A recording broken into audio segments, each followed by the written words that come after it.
თქვენ უყურებთ ანალიტიკას, მე ამ გადაცემის ავტორი ელენე კვანჭილაშვილი ვარ.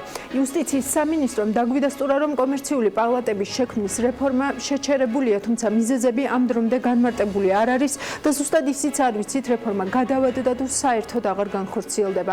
არაერთხელ მithქვამს და ახლაც ვიტყვი, რომ ბიზნესი ჩვენთან გრძელვადიან ინვესტირებაზე საუბრისას სამ კომპონენტს გამოყოფს ხოლმე: სტაბილურობა, მათ შორის ლარის კურსის, განჭვრეტადობა, მარეგულირებელი გარემოს ცვალებადობის გარკვეული პროგნოზირების შესაძლებლობა და გამართული სასამართლო სისტემა, რომელიც განუხრელად და მიუკერძოებლად დაიცავს აქტივებს და საკუთრებას. სინამდვილეში ამ მოთხოვნებს თანმიმდევრობით თუ დავალაგებთ, მესამე პირველი გახდება. ძალიან მოკლედ შეგვიძლია ვნახოთ, სად ვართ თითოეული ამ მიმართულებით. სტაბილურობა. აქ ყველაფერი გასაგებია, რუსეთი ბორდერიზაციას აგრძელებს, ლარის გაუფასურების გამო ბიზნესი ფასების ზრდის საფრთხეზე ღიად საუბრობს, ხელისუფლება კი ქვეყნის ეკონომიკურ სისუსტეს ყველაფერს აბრალებს შიდა ფაქტორების გარდა. არადა აუცილებლად მინდა თქვენი ყურადღება გავამახვილო შემდეგ გრაფიკაზე, რომელზეც Forbes-ის ფარგლებში შოთა დგაშელაშვილთან ერთად ვიმუშავეთ და სადაც ნათლად ჩანს, რომ სუნთლად ისეც არ არის, რომ ფულის მასის ზრდასა და ლარის კურს შორის არანაირი კავშირი არ იყოს. გრაფიკაზე თქვენ კარგად ხედავთ, რომ რეალურად ეს კავშირი არსებობს და რეალურად ხედავთ, რომ ფულის მასის ზრდა და ლარის კურსის გაუფასურება უმრავლეს შემთხვევაში ერთმანეთს ემთხვევა. ცხადია გირს, რომ წაიკითხოთ Forbes-ის ახალ აგვისტო-სექტემბრის გაერთიანებულ ნომერში ეს სტატიაც და ყველა სხვა სტატიაც. მეორე, ეს არის განჭვრეტადობა, რაც ვახსენეთ, აქაც პრაქტიკულად ყველაფერი ცხადია. ევროკავშირის კანონმდებლობასთან ჰარმონიზაციის პროცესი ბიზნესისთვის დაჩქარებულ ტვირთად იქცა, რომელსაც რეალურად არავინ ზომავს, ზოგჯერ კი უბრალოდ მიზეზადაც იყენებს. მაგალითად, აქ შეგვიძლია მოვიყვანოთ აქციზი და მისი ადვალორული დაბეგვრა. რეგულირების ანალიზს წინასწარ არავინ ატარებს, ან თუ ატარებს, ამის შესახებ ძირითადად პოსტფაქტუმ ვიგებთ. აქ ძალიან ბევრი მაგალითის მოყვანა შეგვიძლია, გამოყოფა გამიჭირდება, თუმცა თუ მაინც და მაინც მაგალითად შეგვიძლია დავასახელოთ იგივე საპენსიო რეფორმა, ან სასოფლო-სამეურნეო მიწების უცხოელებზე მიყიდვის აკრძალვა. რეგულაციების გავლენის ეფექტიანობასაც არავინ ზომავს, მაგალითად შეგვიძლია მოვიყვანოთ თუნდაც იგივე ტექდათვალიერება ან საფინანსო სექტორის რეგულაციები, შესაძლო ჩამონათვალი აქაც საკმაოდ ვრცელია. და სასამართლო სისტემა ამ შემთხვევაში კონკრეტულად ბიზნესდავების ნაწილი გვაინტერესებს ჩვენ. აქ ყველა საერთაშორისო თუ ადგილობრივი ბიზნეს ასოციაცია თუ სავაჭრო პალატა თანხმდება, რომ ეს არის დიდი პრობლემა, ის რაც მოსამართლეებში მხოლოდ დროით იზომება, ბიზნესისთვის ფულია, უფრო ხშირად კი დიდი ფული, იმდენად დიდიც, რომ შეიძლება ბიზნესის გაკოტრება ან დროებით გაჩერება გამოიწვიოს. გლობალური კონკურენტუნარიანობის ინდექსს თუ შევხედავთ, 2019 წლის ინდექსი ოქტომბერში გამოქვეყნდება, ამიტომ მანამდე 2018 წლის ინდექსს დავეყრდნობი. სასამართლოს დამოუკიდებლობის ქვეკომპონენტში საქართველო 140 ქვეყანას შორის 93 ადგილზეა და წინა წელთან შედარებით ქულა გაუარესებულია. გაუარესებულია ასევე რეგულირების ტვირთის ქვეკომპონენტის ქულაც, თუმცა ამ მაჩვენებლით საქართველო ჯერ კიდევ მსოფლიო ათეულში შედის. ძალიან საინტერესოა, რას აჩვენებს უკვე ახალი ინდექსი, რომელშიც წესით უკვე იქნება ასახული ახალი რეგულაციები, მათ შორის საფინანსო სექტორის რეგულაციებიც. გაუარესებულია ასევე დავების გადაჭრის საკანონმდებლო ჩარჩოს ქვეკომპონენტის მაჩვენებელიც. ამ ქვეკომპონენტის მიხედვით საქართველო 140 ქვეყანას შორის 86 ადგილზეა. გაუმჯობესებულია საკუთრების და განსაკუთრებით ინტელექტუალური საკუთრების დაცვის კომპონენტები. აქაც საინტერესო იქნება ამ ინდექსისთვის თვალის მიდევნება, განსაკუთრებით რუსთავი 2-ის და თუნდაც იგივე ანაკლიის კონტექსტშიც.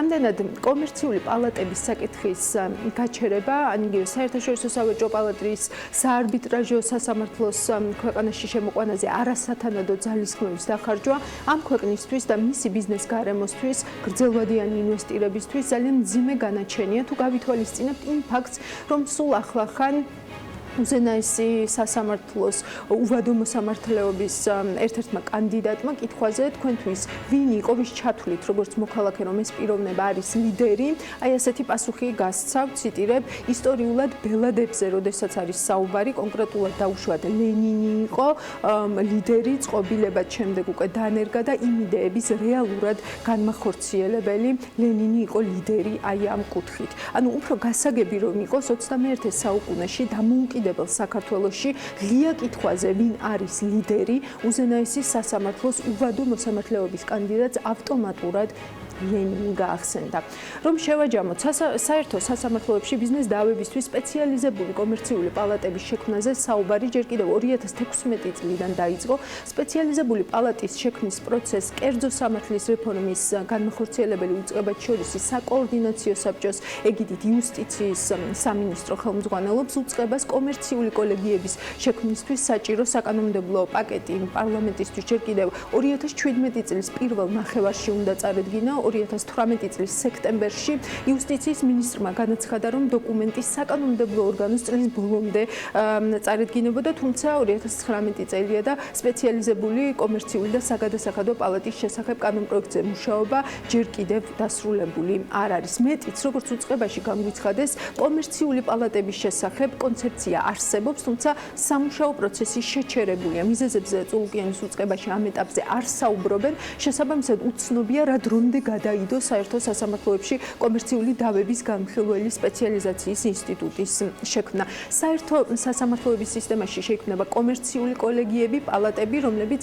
სპეციალიზებული იქნებიან კომერციული დავების სწრაფად და ეფექტურად განხილვასა და გადაწყვეტაში. რეფორმის შედეგად გაიზრდება მართლმსაჯულების სისწრაფე და ხარისხი კომერციული დავების მოგვარების საქმეში, რამაც თავის მხრივ ხელი უნდა შეუწყოს საქართველოში საინვესტიციო კლიმატის მკვეთრად გაუმჯობესებას, ინვესტიციების მათ შორის პირდაპირ უცხოური ინვესტიციების მოცულობის ზრდას და აქედან გამომდინარე ეკონომიკისა და მისი ზრდის ტემპის შემდგომ ამაღლებას. გარდა ამისა, რეფორმის მეორე მნიშვნელოვანი შედეგი იქნება სამოქალაქო სასამართლოების განტვირთვა და საქმეთა დაგროვილი მოცულობის შემცირება. ეს განცხადება იუსტიციის სამინისტროში გასული წლის სექტემბერში გაკეთდა. მანამდე ივლისში პრემიერ-მინისტრმა მამუკა ბახტაძემ პარლამენტში განაცხადა, რომ შესაბამისი ცვლილებების პროექტი უკვე მზად იყო, თუმცა ის თვალით ჯერ არავის უნახავს. აქვე შეგახსენებთ, რომ 1 აგვისტოდან თბილისის საქალაქო სასამართლოს სამოქალაქო კოლეგიაში 500,000 ლარზევით დავის საგნის მქონე საინვესტიციო და კომერციული დავების ვიწრო სპეციალიზაცია ამოქმედდა, თუმცა ეს არ არის იმ რეფორმის ნაწილი, რაც სპეციალიზებული კომერციული პალატების შექმნას გულისხმობს. დავით კლდიაშვილთან ერთად გავაანალიზებთ იმას, თუ რა სიგნალია ამ რეფორმის გადავადება ბიზნეს გარემოსთვის, რომელსაც ყველაზე უკეთ ეტყობა წინა საარჩევნო აჟიოტაჟი და ალბათ დათოც დამეთანხმება, რომ პოზიტიური ეს გავლენა ამ ეტაპზე ნამდვილად არ არის. დათო, სალამი, მადლობა, რომ ჩვენთან ერთად ხარ. პირველ რიგში ეთანხმები თუ არა ჩემს შეფასებას და მეორე, რა გზავნილია ბიზნეს დავების პრობლემის გადაჭრის გადავადება ბიზნეს გარემოსთვის იმ ფონზე, როდესაც სრულიად, ესე ვთქვათ, ბიზნეს საზოგადოება ითხოვს ბიზნეს დავების, ესე ვთქვათ, გონივრულ ვადაში გადაჭრის დაჩქარებას. გისმენთ. დიახ, ენდე შენს გზავნის და მოსაზრებას სრულად დავეთანხმები. გარკვეულ შესავალს გავაკეთებ და ისტორიას გავიხსენებ. უკვე რამდენიმე წელია თქვენი სტუმრები და მეც მათ შორის საუბრობთ ამ რეფორმაზე. დამეთანხმები ალბათ, მეც ხშირად მისაუბრია და ვართ მოლოდინის რეჟიმში. ერთის მხრივ ყოველთვის საუბრობდით იმაზე, რომ სერიოზული პრობლემაა სასამართლოში ბიზნეს დავებთან დაკავშირებით, დაწყებული ელემენტარულად ვადების კუთხით, დამთავრებული კვალიფიკაციის კუთხით, რამდენად სწორად და შესაბამისად ხდება ასეთი საქმეების განხილვა, რაც თავარია დროში რამდენად შემყიდროებულ ვადებში. და ჩვენი ეს ყველა პრეტენზია და ასე ვთქვათ, შეკითხვა ამ ხნის განმავლობაში თავდებოდა ერთი პასუხით, რომ მუშაობთ ჩვენ ამ რეფორმაზე, რომ სულ მალე ეს პრობლემა აღარ დადგება, რომ გვეყოლება სპეციალიზირებული ასე ვთქვათ, მოსამართლეები და პალატები, რომლებიც საქმეებს მაღალ პროფესიონალურად გადაწყვეტენ და გადაწყვეტენ დროის შემყიდროებულ ვადებში და აი 2019 წლის აგვისტოში დღეს ისე ვსაუბრობთ იმაზე, რომ უკვე შეპირების სახეც აღარ აქვს ამას და საერთოდ ბუნდოვანია ეს მომავალი სასამართლოს ამ კუთხით განვითარებისა. რა თქმა უნდა, ეს ცალსახად ნიშნავს და ეს არის გზავნილი იმის, რომ ნებისმიერი პოტენციური ინვესტორი და ვისაუბრებთ მხოლოდ უცხოურ ინვესტიციებზე, ხო, საქართველოში თუ კი ვინმე სურს, რომ გარკვეული თანხები თავისი განაზომვის ან სხვა სახის უფრო დიდ პროექტებში ჩადოს, განავითაროს, ისთვის გარკვეულწილად შემაფერხებელი შესაძლებელი იქნება ცოდნა იმისა, რომ მოსწავლეების დავის შემთხვევაში, თუ მას დავა ექნება, შესაძლებელია მისი დავა გაიწელოს წყლებით, მოხდეს მისი ასეთი დავის განხილვა არაკვალიფიციურად და ეს არის ძალიან დიდი შემაფერხებელი დათო, ოფიციალური პოზიცია და ოფიციალური პასუხი მიზეზებთან დაკავშირებით, თუ რატომ არის შეყოვნებული, შეჩერებული თუ გადადებული ეს რეფორმა, ჩვენ არ ვიცით, მაგრამ აი შენი პირადი ანალიზი, როგორც ესე ვთქვათ, ანალიტიკოსის და ექსპერტის და იურისტის ამ შემთხვევაში, ანუ რა შეიძლება იყოს ამის მიზეზი?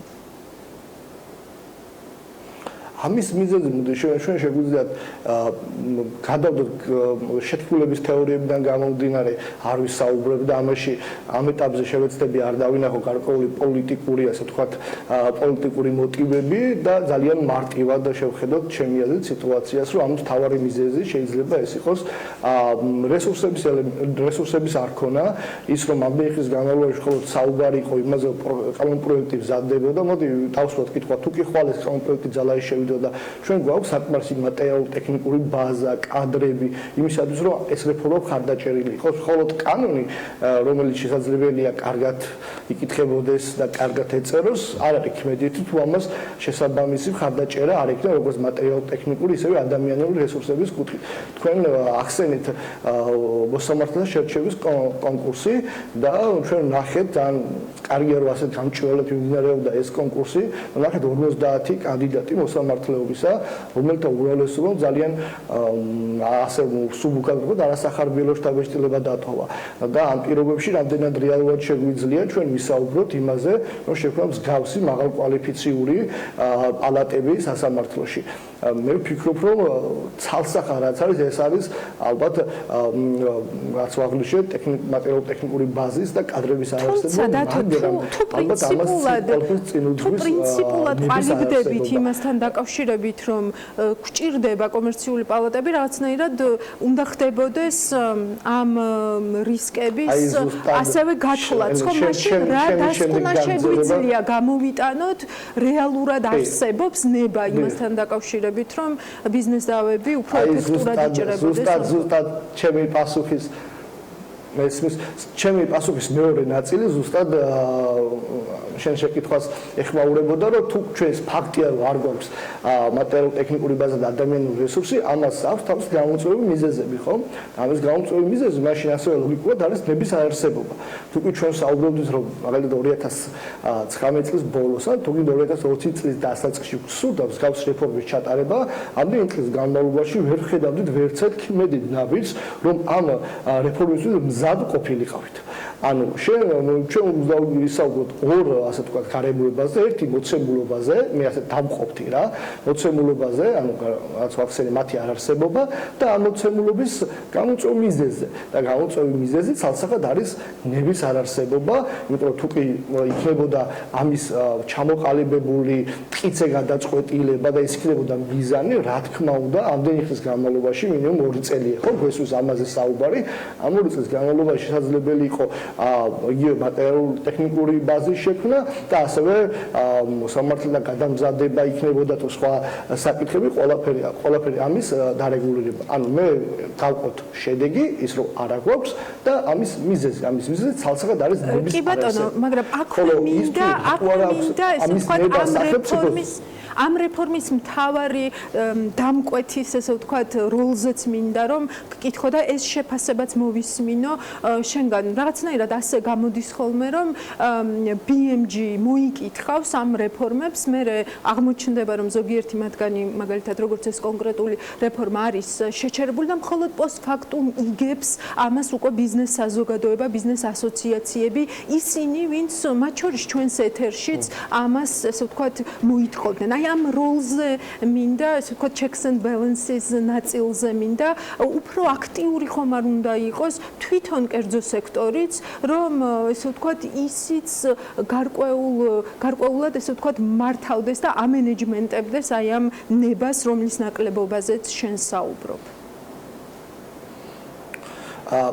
ჩვენ გვაქვს ერთი ძალიან სამწუხარო პრაქტიკა რომ ხშირად watchdog-ის როლს სახელმწიფოს მიმართ ასრულებს უფრო მედია ვიდრე ბიზნესი. თუმცა ეს ჩვენი საქმეა. ცალსახარო ის ბენეფიტები, რაც შეიძლება ამ რეფორმას ჰქონოდა, იქნებოდა ბიზნესისთვის და არა მედიისთვის. მაგრამ სამწუხაროდ ბიზნესი სანამ ბოლო მომენტში არ მიდის, სანამ ასე თქვა ძალიან ცალსახა არ ხდება ეს პრობლემები, მანამდე გარკვეულწილად პასიურ როლში რჩება, ხო?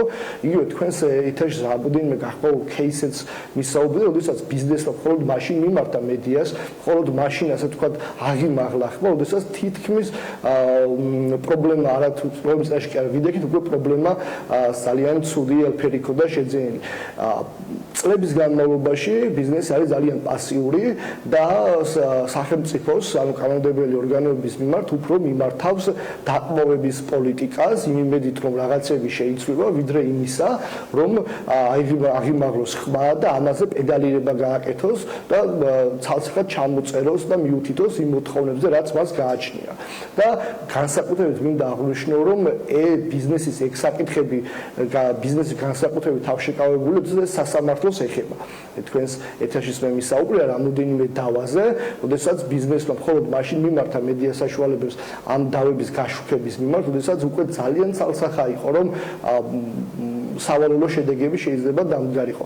ანუ ამ შემთხვევაში მე ვსაუბრობ ბიზნესის დამოკიდებულებაზე, გარკვეულ ზედმეტად ფრთხილი დამოკიდებულება, რისგან არის გამოწვეული შიშისგან თუ პოლიტიკარი ასეთი, რომ არა ასე ვთქვათ, კაცრი კონფრონტაციით უფრო მეტი შედეგი იქნება მიღწეული, ეს უფრო ბიზნესს უნდა ვკითხოთ, მაგრამ ცალსახა არა ასე ვთქვათ, გარკვეულწილად უფრო კი ბატონო, დათო გამოსავალზეც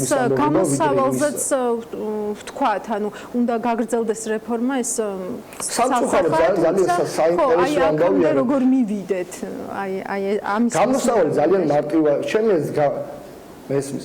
მოკლედ საბოლოო ჯამში რეალური ბერკეტი, რაც ხშირად სახელმწიფოს აიძულებს, რომ შეცვალოს ესა თუ ის რეგულაცია, ხშირად არის არა კონკრეტული ბიზნესმენების წუხილი ან მათი ასე ვთქვათ ზეწოლა, არამედ ქვეყნის ეკონომიკური მდგომარეობა. მაგრამ ეს ძალიან ხშირად უკვე გვიანია ხოლმე.